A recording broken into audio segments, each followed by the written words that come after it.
Hey guys, Austin here, and today we're going to be working on the RamCharger. Okay, that sounds like Chris Fix.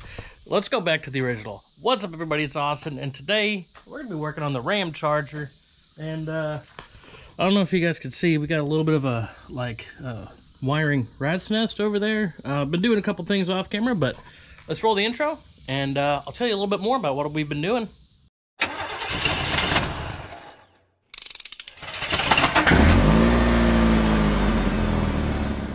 Alright, so one thing that we have been doing before we get over to the RamCharger, we've been working on this blue 2003 Ram 1500 or Dodge. It was still a Dodge Ram, but you know what I'm talking about. It now has the Ka-Chow mod on it. The both wheels are turned to the front. I've been selling some parts off of this, hopefully to make some money for the RamCharger build.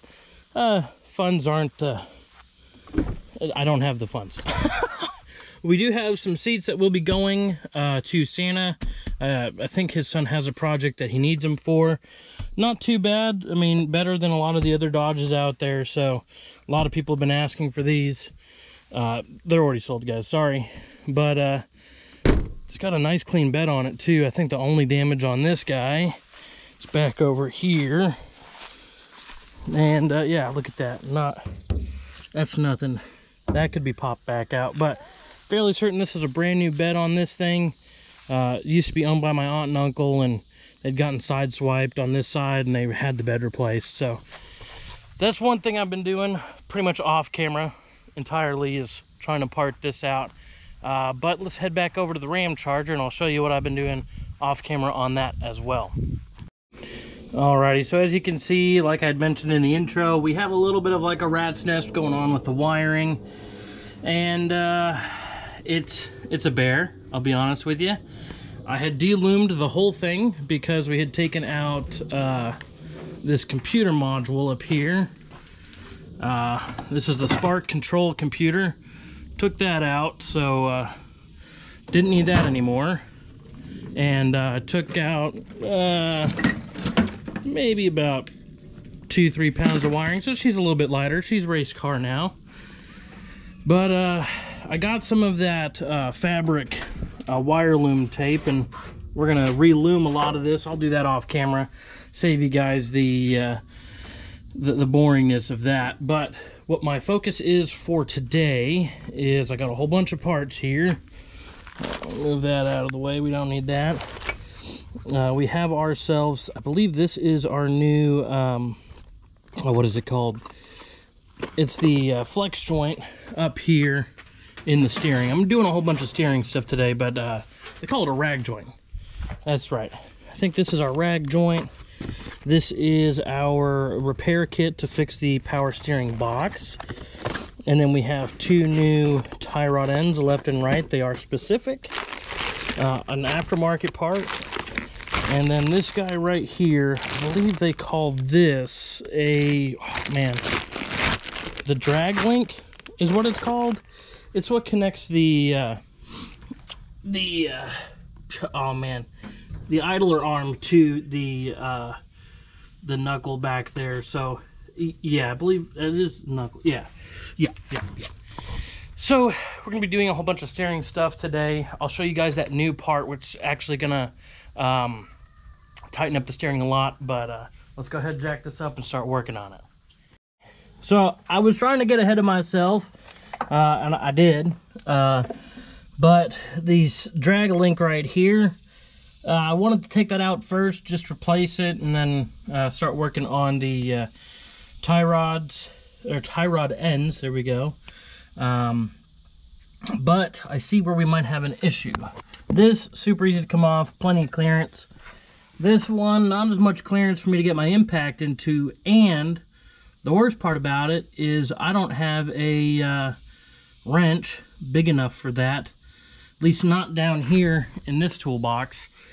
So I might have to go up to the barn, see if we got the big tools that I can use. But I want to take this off, and I think I might just leave it off altogether. This whole steering box needs to come off, and that needs to be worked on. It's leaking out the back. I'm going to redo all the gaskets in there. I do have the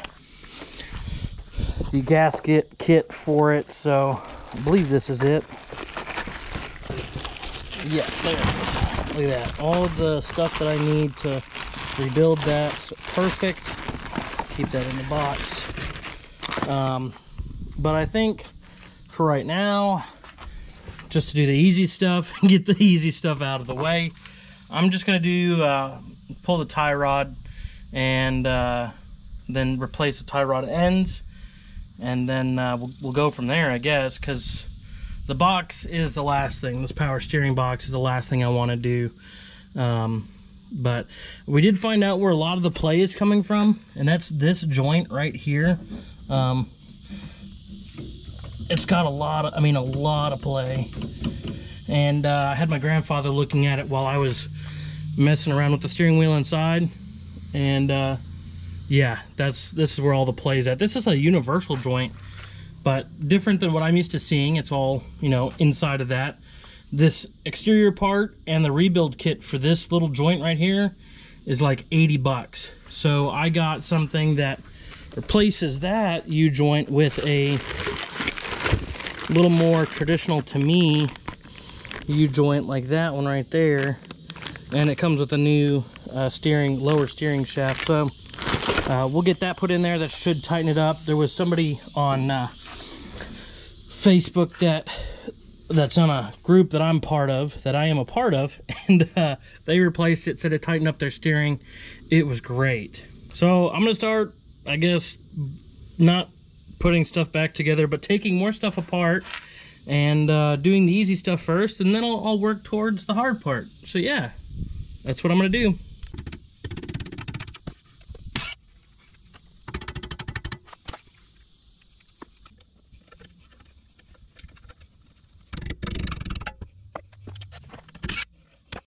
Alrighty, so I don't know if you can see that. It's a little warm. Had to bring out the good old blowtorch.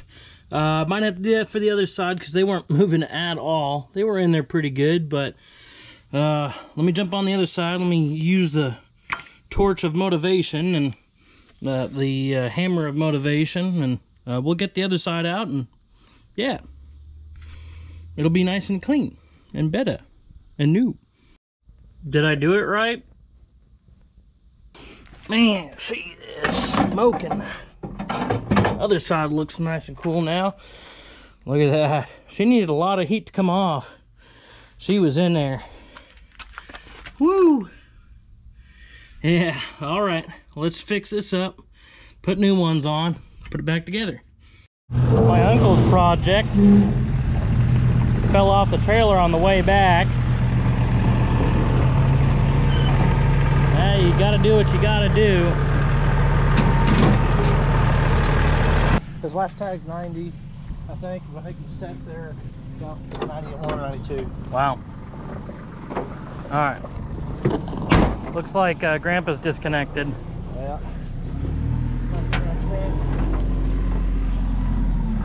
So we're putting one of the engines from the big truck, one of the bigger trucks up there, right? That thing or what? I put the key into nothing. I think it may have a low battery.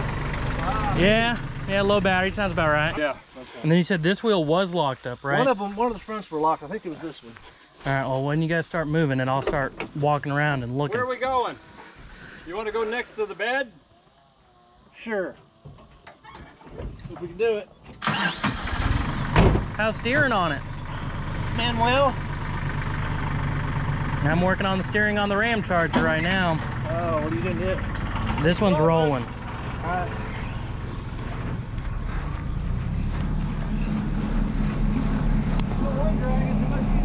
Both fronts are going.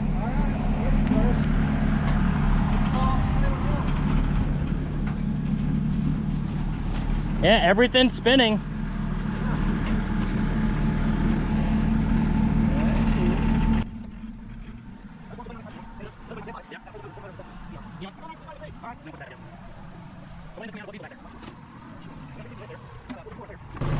Well, I was going to chain this tire to the tractor. Oh.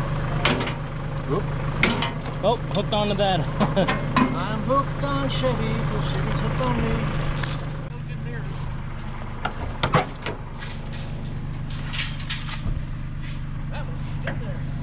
Yeah, that's in pretty good shape. Well, still got a seat under there.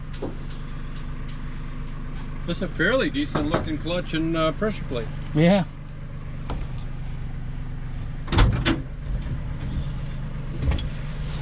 Let me close this door. Yep.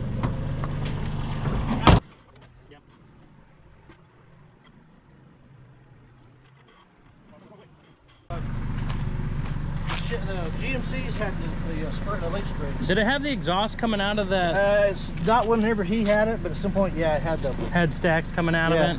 Now, whose truck was this? Your dad's? No, actually, this is the kid I went to high school with. Another guy bought it. I gotta get the hinge because that's how this got into it. A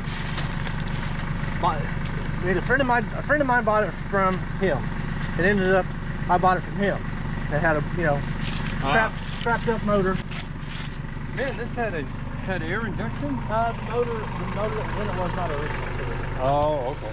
So it's got the ram heads. Those are pretty sought after, aren't they? Well, yeah, the one with the generator mount over here. There's the jet right there. The Alternator in this case, but the now this side didn't have air injection. This side had air injection in the heads. Yeah, I don't know the story behind that. But huh. It's that old 4-speed. Oh, it's a truck 4-speed, right? Yeah. So only 3 of them are really speaking to use. Yeah. It's got granny low. Yeah. I learned how to drive on that truck over there that has the same transmission setup. So it could just drop right in. Yeah, you could steal the parts off that one. You said this one and the reddish brown one, right? No, this one and the blue one. Oh. There's one way over there. Yeah, even further. On the other side of the lays out. That one right over there, that's the one that they're thinking about taking the engine and trans out of, maybe. Huh. So this one. Yeah. That one's actually my first truck. That one was your first truck? Yeah. You can just take the heart out of that one. It'll be the heart of your new truck. Maybe. I don't know how the motor is in that one either, but it's covered better than those two. Yeah. Those over there. Yeah. That transmission right there. That one hanging out? Yeah, I think that's the 700 R4. It probably needs to get built. It's actually an overdrive unit. So you know how I said we'll do the easy part first and then we'll do the hard part? Well, the easy part isn't so easy anymore. The 2 new tie rod ends that we got, one of them is the correct one. So you'll have your left hand thread and your right hand threaded one. So one for the passenger side, one for the driver's side. And I believe it's this one. One of these is not the correct thread pitch for the old ones. So I'm just going to send both of these back. I did go through O'Reilly's and just got 2 new ones. If those are not the correct thread pitch as well, then we might have a predicament on our hand. Maybe. I don't know. But yeah, the old ones are definitely gone. The new ones, obviously one of them is wrong, and I'm not going to mix manufacturers on the tie rods, because if one fails, then I'll replace them both at the same time. So I'm going to use the same manufacturer, obviously not the Delphi ones, but whatever O'Reilly's has given me. But they're both going to be through the same manufacturer. They're going to have the extra Zerk or grease fitting on the back, so that's good. But I won't be able to finish that today or in this video. So unfortunately, with us not having the right parts, I'm not going to be able to finish this part of the project. Something I have been doing, again, it's not super fun to watch, but I've been redoing this wiring harness. I don't know if you guys remember what it looked like before, but it's nice and tidied up until we get over to the other side of the engine, so the passenger side. But it runs and drive, or it runs. It doesn't drive. I mean, it doesn't drive. It runs. So that's good. We're waiting for those parts to come back. I do have this marked. This is driver side, so the black paint on there is for driver. I kind of want to like sandblast this and paint it. It would look really nice against all the rust down there, but that's for something different, I guess. I don't know. We do have the other parts still. I plan on taking the steering box out. I plan on taking the steering box out in this video. But with all the complications and where it's at, I'm probably going to do that off camera and save you guys some, you know, just boring content. But I promise you in the next video, hopefully we'll have all the parts, and either everything will be taken apart and us putting it back together, or it's still taking it off. But hey, it is hot outside. I've been very thankful that the weather this evening has been very, very nice and cool little breeze here and there. Been just jamming out to some music, not really recording anything, but I enjoy it that way. The recording part is cool to get you guys content so you guys can follow along with the project, but obviously nothing really changed. And the fire was cool, but unnecessary. I don't know. I mean, it was on fire. It was cool. We did get to see that truck as well. That I think it's a long bed C10. I don't know what year it is. I will get that information, put it up on the screen. But as you guys heard, it was my uncle's friend's truck that he bought from some other guy while they were in school. And well, that truck had to come here because people were trying to take it out of his dad's barn, local to us. It's actually local to us here. Somebody tried to steal that truck out of his father's barn. So my uncle's got it here, a little bit safer location. We got lit large sticks that can help us, large boom sticks, that's what we call them. That will help us in case of people trying to take what isn't theirs. So it's here, it's safe. He'll be picking it up next weekend. We might be doing some work on some of those trucks back there, but busy day, long day, missing and wrong parts. So I'm just gonna have to end it off there. Didn't do too much. Wiring looks good, it runs. I do have to make some wiring modifications. I can make some wiring modifications to make some of the things that weren't working work. Super easy. It's already wires that already exist within the wiring harness, so just got to tap into those and make the little electronic pixies fly around in those wires. So that's the plan, that's the hope, and hopefully next video we'll be able to do that. Don't forget to like, comment, and subscribe, and I will see you guys in the next one.